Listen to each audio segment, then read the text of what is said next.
नमस्कार, welcome to skill tool. मैं संदीप रेचारस, consultant, corporate trainer and motivation speaker. आज हम लोग डिस्कस करेंगे, अगर टारगेट नहीं हुआ है, टारगेट अचीव आप नहीं कर पाए हो, तो आप कैसे उसका रूट कॉज निकालोगे, कैसे आप फाइंड आउट करोगे कि कहाँ पे गलती हो गया है। Before that I request all of you to please subscribe to the channel and bell icon को क्लिक करना तो बिल्कुल मत भूलिएगा, so that you get your notification on time. तो अभी शुरू करते हैं विद द टॉपिक कि अगर आपका सेल्स टारगेट अचीव नहीं हुआ है and you are really wanting to find out कि कहाँ पे प्रॉब्लम हुआ है, तो कैसे आप उसको फाइंड आउट करोगे। Let us take an example कि आपका जो डिस्ट्रीब्यूटर है, आपने उनको कुछ प्राइमरी टारगेट दिया था और वो सिर्फ 80% ही टारगेट अचीव कर पाया। ठीक है, 80% टारगेट ही अचीव हो पाया है। So now what will you do, how will you find out कि कहाँ पे गलती हो गया है। देखिए, कोई भी टारगेट का दो हिस्सा होता है एफएमसीजी में।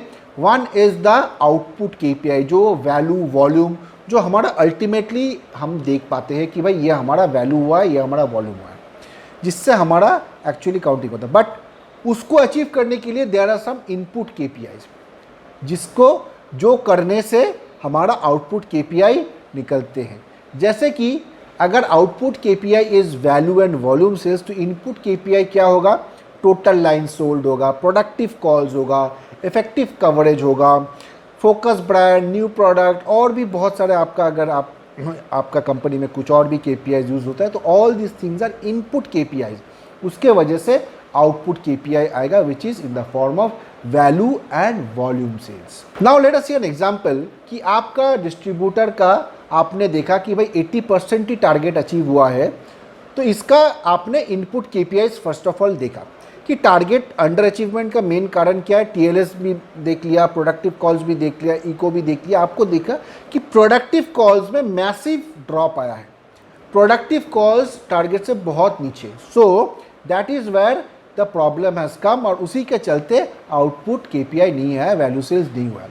सो now what will you do कि आपको पता चला प्रोडक्टिव कॉल नहीं हुआ है। So for understanding any problem you have to go through these 4 different levels. First आपको देखना है कि रिटेलर लेवल पे क्या क्या इश्यूज है, सेकंड डिस्ट्रीब्यूटर लेवल पे, थर्ड सेल्समैन लेवल पे, और फोर्थ कंपनी लेवल पे। आपको इन चारों लेवल पे देखना होगा कि क्या क्या इश्यूज आया है, या फिर आपको ढूंढना पड़ेगा कि क्या क्या इश्यूज एक्चुअली हुआ है। फॉर एग्जाम्पल, रिटेलर लेवल पे हो सकता है कि ओवर स्टॉकिंग हुआ है बाय द कंपटीशन ने दुकानदारों को भारी भरकम स्टॉक दे दिया है, तो सेल्समैन जाके बेच नहीं पाया, या फिर आपका कंपनी ने खुद ने ओवर स्टॉकिंग किया है। पिछले मंथ कुछ हेवी ट्रेड स्कीम था, इसको यूज़ करके दुकानदारों को बहुत ज़्यादा स्टॉक दे दिया है। As a result this month beginning and this month you are not able to sell to that particular outlet. So over stocking, आपको फिर क्या करना पड़ेगा, सोचना पड़ेगा कि आप क्या कर सकते हैं, कैसे हम दुकानों से ऑफ टेक इंश्योर करें, क्या विजिबिलिटी के लिए कर सकते हैं। So your understanding and your action plan will be in that direction. हो सकता है कि उस दुकानों में पेमेंट आउटस्टैंडिंग है, ये भी हो सकता है, इसके लिए प्रॉब्लम हुआ है। So it is payment related, so you have to speak to the distributor, और दुकानदार के साथ बात करना होगा कि कैसे, कहाँ पे पेमेंट फंसा है, क्यों पेमेंट फंसा है, and all this things you have to understand and then give the solution. तो देखिए, रिटेलर लेवल पे भी डिफरेंट प्रॉब्लम आ सकता है, और उसके लिए आपका जो एक्शन होगा डिफरेंट होगा for each and every problem. हो सकता है डिस्ट्रीब्यूटर लेवल पे कोई इशू हुआ है। डिस्ट्रीब्यूटर लेवल पे क्या इशू हो सकता है, हो सकता है कि डिस्ट्रीब्यूटर कोई छोटा दुकानदार है, या फिर दुकानदार कोई दूर में, तो वो सप्लाई नहीं करना चाहता है वहाँ पे, या फिर डिस्ट्रीब्यूटर पॉइंट में कोई स्टॉक अवेलेबिलिटी नहीं हुआ है, ठीक है, अनअवेलेबल है कोई फास्ट मूविंग आइटम, या फिर डिस्ट्रीब्यूटर का मार्केट में पुअर सर्विस है, सर्विस उतना अच्छा नहीं है, इसके चलते दुकानदार नाराज़ है उनसे और ऑर्डर नहीं मिला। तो अब ये अगर रीज़न है, तो इसके लिए आपको अप्रोप्रिएट एक्शन लेना पड़ेगा, है ना। डिस्ट्रीब्यूटर से बात करना पड़ेगा, कहाँ पे इशू हुआ है, स्टॉक अनअवेलेबिलिटी का इशू है, तो आपको देखना पड़ेगा क्या डिस्ट्रीब्यूटर ने सही ऑर्डर नहीं दिया, या आपने सही ऑर्डर नहीं दिया, एंड या फिर CFA में नहीं है। ये सब कुछ आपको फिर अंडरस्टैंड करेगा, and you have to take that appropriate action. Then आपको देखना पड़ेगा कि सेल्समैन लेवल पे कोई इशू है कि नहीं, क्या सेल्समैन सब आउटलेट्स को कवर कर पा रहा है। ऐसा तो नहीं है कि सेल्समैन का बीच में बहुत ज़्यादा दुकान है कि वो आउटलेट कवर ही नहीं कर पा रहा है, या फिर एब्सेंटिज्म इज़ द इशू, बहुत ज़्यादा एब्सेंट हो रहा है सेल्समैन, या फिर लैक ऑफ स्किल है, उनके पास वो नो ट्रेड स्कीम वो बेच नहीं पा रहा है, या फिर एक्सप्लेन नहीं कर पा रहा है दुकानदार को, या फिर सही से प्रोडक्ट फीचर्स बेनिफिट समझा नहीं पा रहा है, या लैक ऑफ स्किल है, दुकानदार का ऑब्जेक्शन हैंडल नहीं कर पा रहा है. So this is the reason why the salesman is not able to make a outlet productive. या हो सकता है कि कंपनी लेवल पे कोई इशू हो. कंपनी लेवल पे हो सकता है कि सेल्स ऑफिसर मार्केट में सही विजिट नहीं कर रहा है, सेल्स ऑफिसर जा रहा है लेकिन मार्केट में सेल्समैन को कोचिंग नहीं दे रहा है.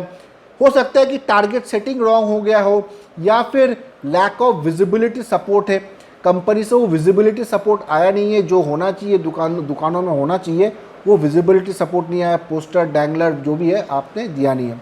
So because of all this reasons probably the call is not becoming productive. हो सकता है कि इशू एक जगह हो सकता है कि इशू बहुत सारे जगह पे हो. मैंने बहुत बार ये देखा है कि कोई भी इशू होता है तो सेल्स ऑफिसर या टीएसआई या एएसएम को जो प्रॉब्लम सामने मिलता है उसी एक को एनालाइज करते हैं, या फिर लगता है कि सेल्समैन का स्किल नहीं है तो उसको ट्रेनिंग देने लगते हैं, बाकी प्रॉब्लम्स को नहीं देखते हैं. तो हो सकता है कि मैं आपको एक एग्जांपल देता हूँ. मेरा एक फ्रेंड एक बार डॉक्टर के पास गया, उसके पेट में दर्द हो रहा था, तो डॉक्टर को अपेंडिसाइटिस मिला, तो अपेंडिसाइटिस काट के निकाल दिया.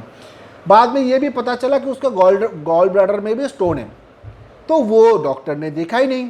तो ऐसा ना हो कि भाई आपने जो प्रॉब्लम आपको सामने मिला, जो ग्लेयरिंग आपको सामने दिख रहा है, वही प्रॉब्लम आप सिर्फ सॉल्व किए और बाकी प्रॉब्लम्स छूट गया. हो सकता है कि प्रोडक्टिव कॉल्स का टारगेट नहीं हो रहा है, उसका बहुत सारे रीजंस हो सकता है. साइमल्टेनियसली आपको हर एक रीज़न को जानना होगा, इसलिए हर एक लेवल पे आपको एक एनालिसिस करना होगा, एक रूट कॉज एनालिसिस करना होगा और प्रॉब्लम का जड़ तक पहुंचना होगा और उस प्रॉब्लम के लिए अप्रोप्रिएट एक्शन लेना पड़ेगा. अब देखिए, जैसे रिटेलर का प्रॉब्लम है तो कुछ और एक्शन है, डिस्ट्रीब्यूटर का प्रॉब्लम है तो कुछ और एक्शन है, लेकिन सारे प्रॉब्लम एक ही चीज़ को कंट्रीब्यूट कर रहा है, क्या कि प्रोडक्टिव कॉल्स नहीं हो रहा है. ठीक है, बट इसका रीज़न बहुत सारे हो सकते हैं. So do a thorough check at all levels क्या होना चाहिए, and then do this for all other parameters. हो सकता है कि प्रोडक्टिव कॉल्स आपने सिर्फ देखा, हो सकता है कि प्रोडक्टिव कॉल्स नहीं हुआ तो जाहिर है कि टीएलएस भी नहीं हुआ होगा, तो टीएलएस में और क्या इश्यूज आ रहा है.